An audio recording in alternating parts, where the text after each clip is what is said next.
కానీ మనిషి మాత్రం సాటి మనిషికి అన్యాయం జరుగుతుంటే పిరికితనంతో పారిపోతున్నాడు.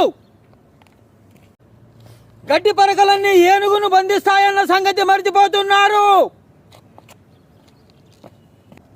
పార్సల్ చేయడానికి ఇది దెబ్బతిన్న సింహం రా, అంత తొందరగా చావదు, వెంటాడి వేటాడి చంపుద్ది.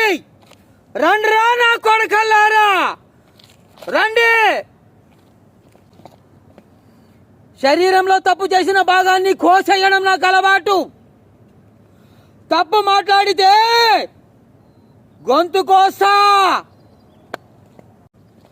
అమ్మా, నాకు మనిషి జన్మనైతే ఇచ్చావు కానీ నేను మృగంలా మారిపోయానమ్మా.